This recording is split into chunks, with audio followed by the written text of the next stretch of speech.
All right, welcome everyone. Hi, welcome. Happy Friday. Welcome to our Q&A. We have people from all over the world here, and we have Dr. Anne-Marie Seco here. Dr. Kelly Kent should be joining us in just a sec. But anyways, I wanted to, we might have a small group today, but I wanted to check in. I know some of us in the group have already completed the case study. So I wanted to just see what was your kind of takeaway from it, and what advice would you give someone who has yet to do it? So, because I think Nadim and Mary Lou have done it, right? And then PJ, have you done it yet? Not yet, right? Okay. Okay. So yeah, so Nadim and Mary Lou, how was the case study experience for you, and what would you like? What advice would you give to PJ as she hasn't done it yet? Yeah, I mean, for me, it was it took the opportunity of doing it to review everything because it was a review again for me really. Yeah. So I reviewed everything and I noticed that in these questions, while I'm reflecting on them, it was a review for all the course basically for me, my personally, and of course, since it was asked only to focus on one or two samples, so I focused on the two that I felt most appropriate for the situation. And basically excellent overview for me. I put everything in perspective properly, and I used this basically. I kept them with me because it's like it's summarize the course for me. I mean, with this example because it's my own wording that I'm using now, and uh, it was a grateful exercise. I'm really grateful for this exercise. I mean, because it's really it helped me to put everything into perspective again one more time and reflect on the real life situation, which I did not do it, never written. Always we do it quickly in the mind, you know. We never do it writing and reflecting slowly. We always, I practice it while coaching with people, but it's like it goes come fast, you know, it's intuitive. But Yeah. while doing the exercise, it was more reflective, really. I'm taking my time, I look at it and like that. So I really Nice. enjoyed it. Thank you. Cool.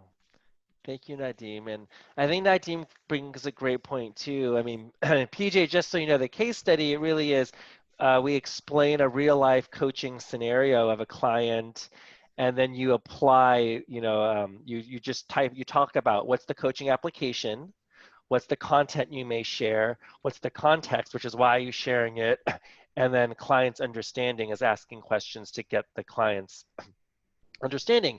And of course, we'll get a chance to practice that with each other today. But I love what Nadim said, how, to find your own voice, right? To find your own way to be able to explain the neuroscience concept and to find your own voice on why you're sharing it. I think through the last 10 sessions, you've heard my voice and you've heard Dr. Kelly's voice, which is great. But then I think practicing how to share the neuroscience concept in your own voice is important, right? So what about you, Mary Lou? What is your advice for the case study, and what was your kind of insights from doing it? I couldn't agree more with Nadim. I had a similar experience of going through it all and then looking at case study 1 and case study 2 and realizing they were in the same coaching session, and trying to pull it together, because some of the things I said in case 1, I went back into in case 2 because they, they really applied. And also, the straight A's, I thought that was so cool. And they are ask, acceptance, awareness, ask, don't mind me, action, accountability, and acknowledgement. And I thought those were great tools along with content and context, and then asking your client questions to see if they understood. It was very powerful. And it made me do a lot of thinking. And I would say to everybody, don't give up, because it's a lot of work just trying to, because we went through 10 sessions. And in the beginning, you wrote, this isn't about teaching neuroscience. This is about the neuroscience in plasticity of the brain and coaching. And I thought that was a good distinction. However, the neuroscience, what was aiding us to be better coaches. So it was great. It was a great I couldn't agree more with Nadim. It was a very good experience, a very good exercise. Okay, cool. Wonderful. PJ, anything to check in, or did you have any questions or thoughts about the case study coming up for you? No, I haven't actually looked into it, so I was thinking of doing it this weekend. So I was thinking of going through like a review, like Nadim mentioned, Yeah, before I completed yeah, the case studies. yeah. Yeah. Wonderful. So he shared good tips. Thank you. Yeah. Yes, I'm excited, and it is pretty incredible. I mean, I really want to, thank, Dr. Anne-Marie and Dr. Kelly for really teaching me about the neuroscience, because now I find it just naturally using it in my coaching sessions. It's so becoming a lot more easy for me to be like, explaining something about attention or explaining something about neuroplasticity. So, which is good reinforcement that the more you do it, we reinforce the neuroplasticity in our own brains to have the skill set to be able to use neuroscience in coaching. So, yes, Mary Lou. I just want to take the opportunity to thank you and Dr. Kelly and Anne Marie. I want Dr. Anne Marie and Dr. Kelly's address because I want to write them a note. But gee, in the end with the feedback, I just thought all of you three are amazing together. And it isn't just coaching, which is huge, but it's life and interactions with people and understanding everybody a lot more. It's digging deeper, and it's a learning again not to give up when something's hard.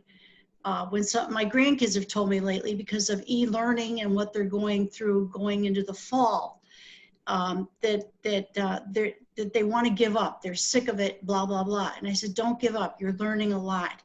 And I offered that to my daughter-in-law, who's an AP chemistry teacher in high school, who said the same thing to me, because it's really difficult in Illinois trying to figure out what to do. And it's complicated. And I think the neuroscience and the coaching aspect really is a source of inspiration for us to be innovative and creative at this time, not to give up, find a solution. And that if we persist, our brain will take us there. Our brain is ever growing. Yeah. So you three really ought to stick together. You have something really amazing going on here. So thank you. Thank you, Mary Lou. And I think, yes, you're onto something. I think the three of us are just getting started. So, yeah. So, Dr. Kelly and Anne-Marie, thoughts, and then we'll do our breakout room. Kelly, did you have some input? I was just going to thank Mary Lou. I mean, that's really great to hear. It's, we were trying out something new, and we had a suspicion that it would have an impact. And so it's good to hear that that's happening. Definitely let your friends know about it if there's an audience for that, and we'll get them linked up. Yeah, just regarding if we want to recommend it to someone, I mean, how often this, because really I want to recommend it to people, but I mean, how it's keep on running, or It's how? ongoing, yeah. So if you know any coaches, they could enroll today. So it's ongoing, and then these Q&As will also be ongoing every 2 weeks. All And right, if there's more demand, we might even do weekly Q&As. And then actually for all of you, even after you've all passed your case study, as long as these Q&As go on, you're welcome to join us as long as they exist. So even if you're done with your case study, you could still come on and hop on and practice. So. so just if somebody want to join, he can join at any point of time, right? Like, Correct. Yeah, because all the what sessions are recorded. Yeah. can we share with him what your email, the email? I mean, Yeah, you can just go to the website, mastermindinstitute.com, and they can enroll in the course, mastermindinstitute.com. And I believe there is a referral code, right? right? I think if you refer him, then he can save 15%, I think. Right, Anne-Marie? Yeah, I'll put it in the chat in a minute. Okay. Yeah. Cool. Did you have a question, Mary Lou? I was just going to ask you, you really don't mind if we continue to go through the Q&As? Okay. No, as long as we do them, we would love people in them. So Well, because yeah. you learn a lot in the Q&As too, You do, so and yeah, the you really practice do. piece too. Yeah, thank you. Anne-Marie? Can Okay. we ask a question or later? Do you have a, let's do, actually, let's do our breakout rooms and then we'll do specific questions when we come back. How's that? So I thought might be fun since there's three of you today, we could do the three of you in a breakout room. And this is what we can do. We'll have, all of you will take turns being the client, but then you're gonna have two coaches. So they're gonna experiment. So we'll do 30 minutes total, and then each of you will be in the client to just, explain maybe a decision you have to make or a dilemma you're going through. And you're gonna have two coaches helping you, and the two coaches will maybe be asking you questions or sharing like, oh, it sounds like this could be a coaching application piece. And then you can practice the content and the context piece.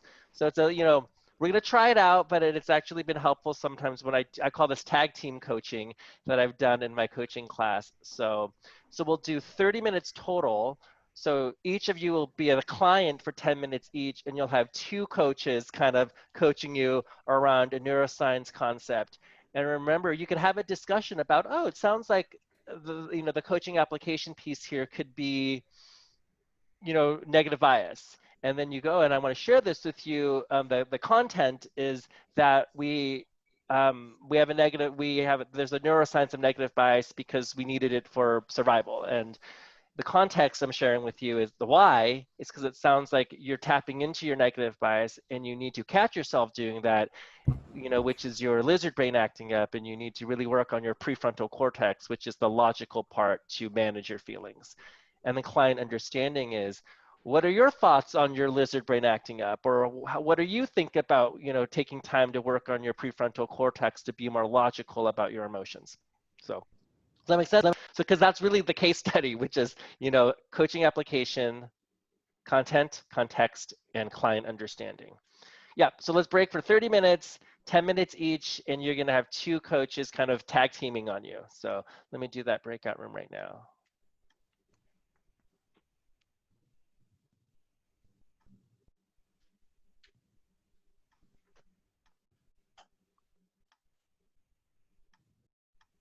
All right, here we go. We'll see you in 30 minutes.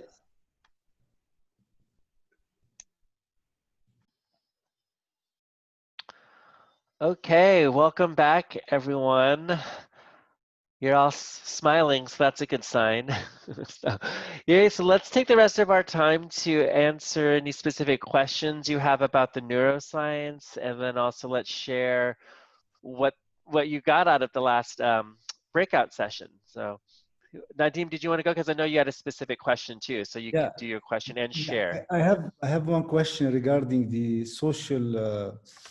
Our brain is wired to be social. Okay, and this is I've been I haven't seen people for 5 months now. Really, it's all virtual.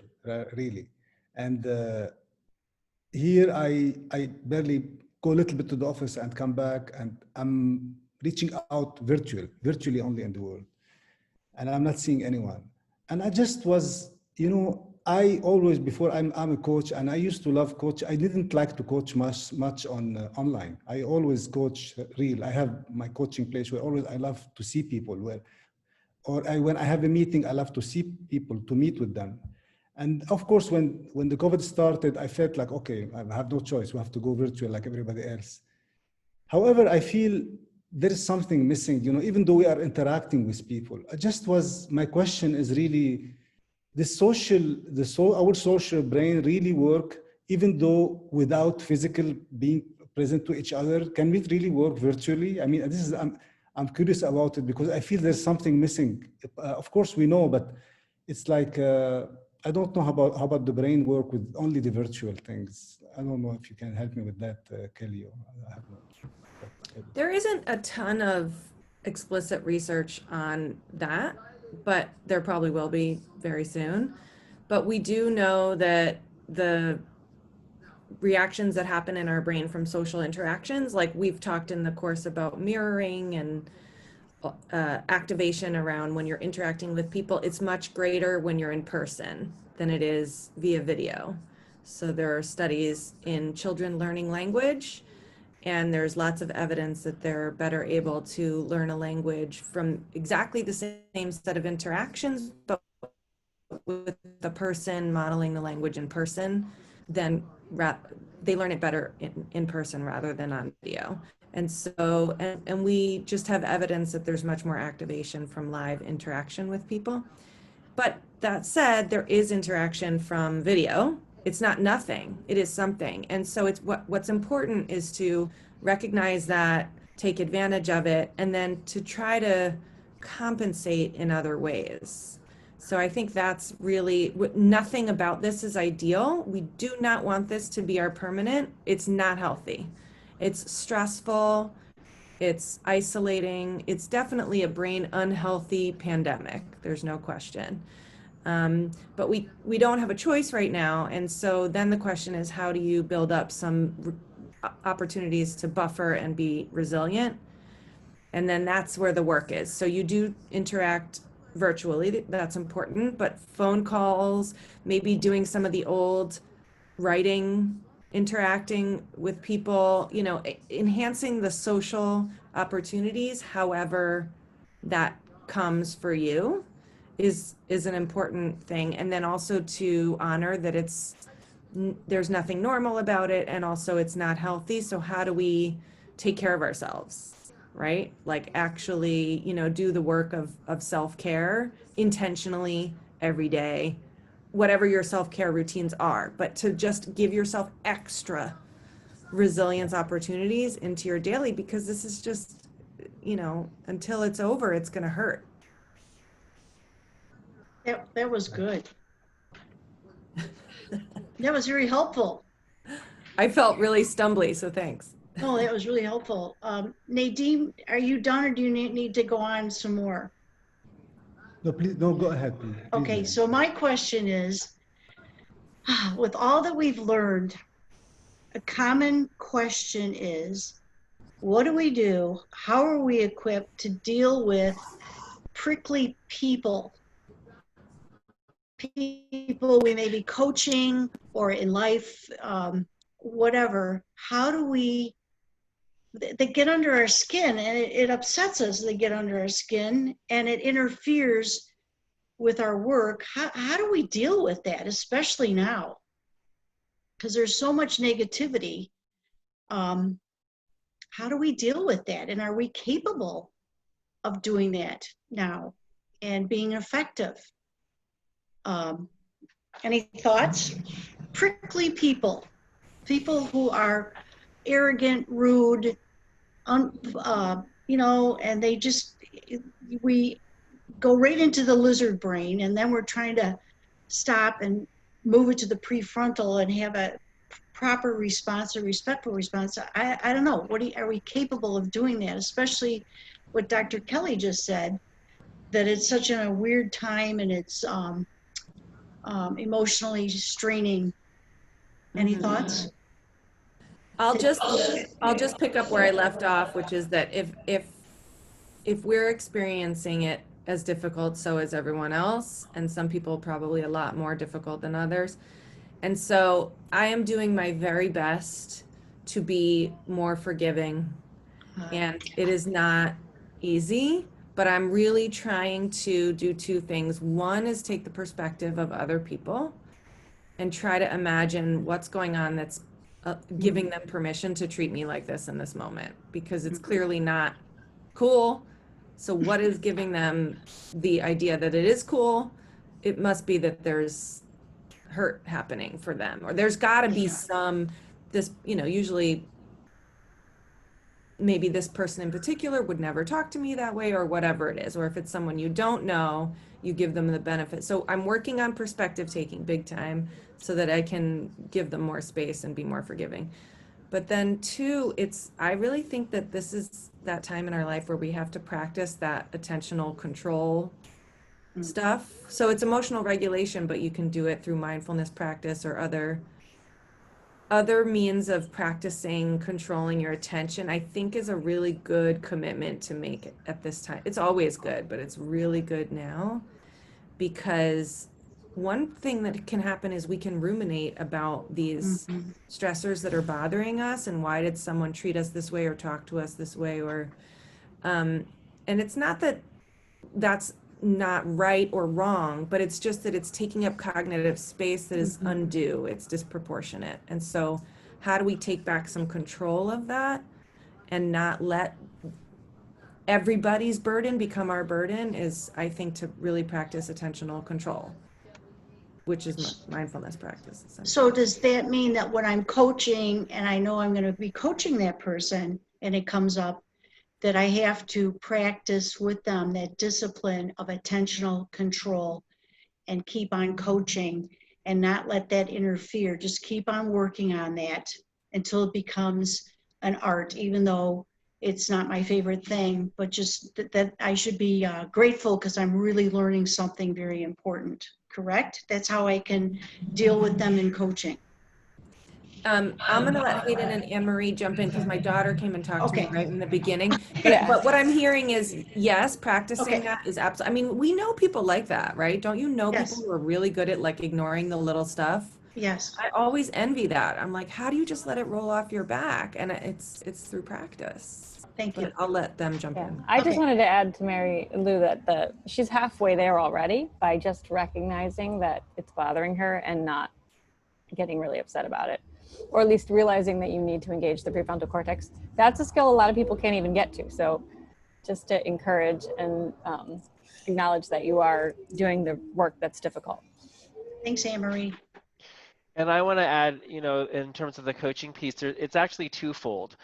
So you're talking about in a client session that a client is triggering you, right? They're being rude or they're saying something that's annoying. Okay, so there's two things happening. So you have this the awareness in yourself that your lizard brain is triggered and you're getting an emotional response. So you can really apply the straight A's to yourself. It's kind of all right.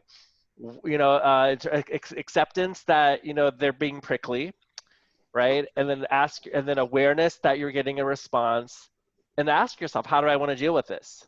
And remember, name it to tame it as, ooh, I'm feeling defensive or I'm feeling irritated. And then if you actually even think about how you're feeling, it starts to dissipate, and then you can use your prefrontal cortex, right? But then you be aware that it's happening, then ask yourself, all right, how am I feeling right now in this session? I'm feeling defensive or I'm feeling annoyed. And then make a different choice, or what action can I take to feel it a different way? So that's your own self-regulation going on within the session. But then the second piece I want to add, which is not a neuroscience piece necessarily, but it's reflecting to the client that something is happening right now in the moment, in the sense that you're going like, I'm sensing there's some tension in you, or I'm sensing there's tension in our session, or I'm sensing that you're being a little bit bothered today. What's going on with that? Because that's perfectly great to do in coaching, is if you're feeling attacked or you're feeling like they're being snippy with you, to bring it to attention. And I guess in a way there is neuroscience to that in terms of name it to tame it. When you name what's happening in the session, if there's some sort of tense emotion happening, bring it onto the table, and that will actually help tame the emotions in both of you and will actually provide for a richer coaching session. For example, if you're like, can I share an observation? I'm sensing that when I asked you that question, you got a little bit defensive, and now I'm feeling like, where there's a tension in our session. What are your thoughts on that? So that's name it to tame it actually in the coaching session itself, and that will help everyone feel better, and a great coaching moment too. Yeah, cool. What about you, PJ? Any thoughts or questions? I had something similar to Mary Lou, and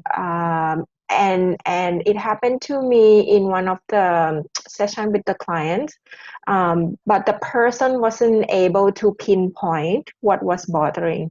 So my question would be, how can I help address it or surface it?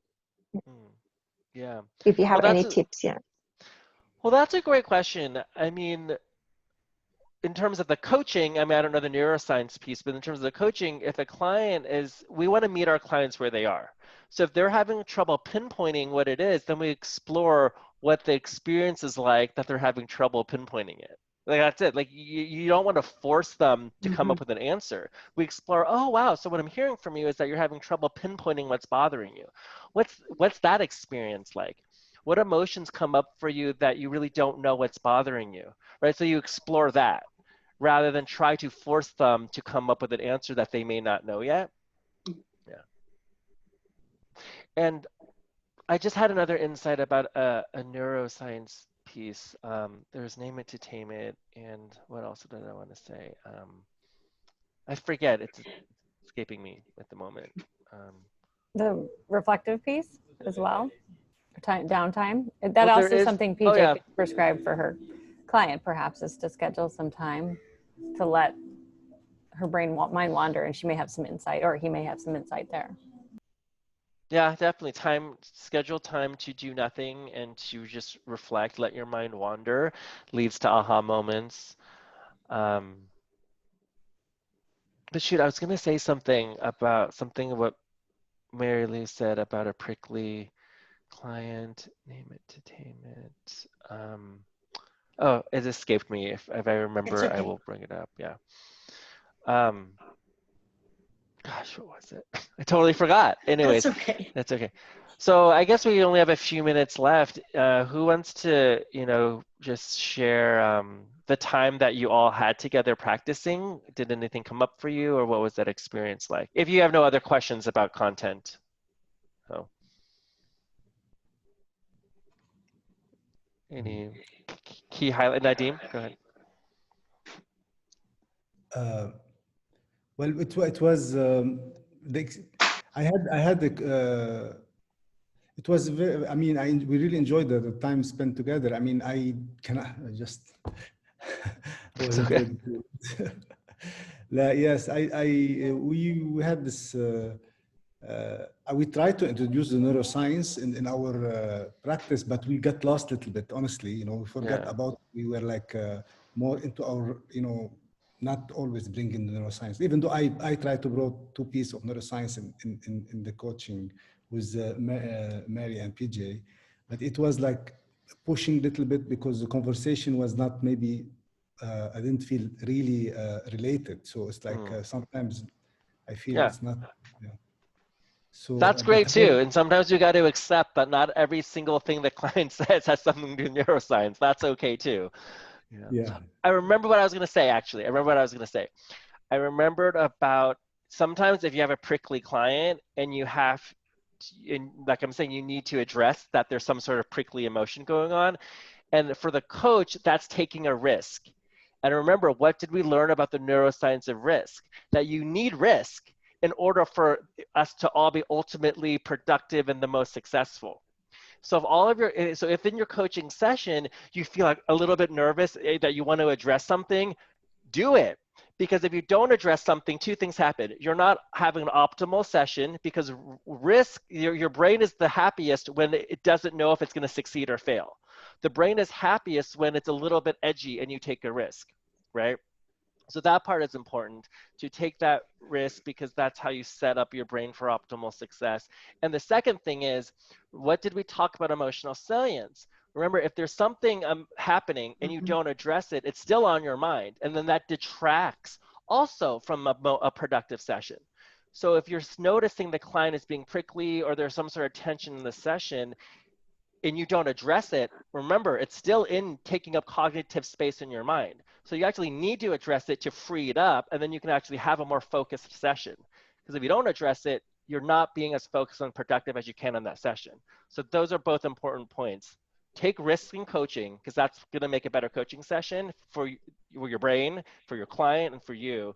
And if you don't address things, it takes up cognitive resources that could be actually directed into serving the client.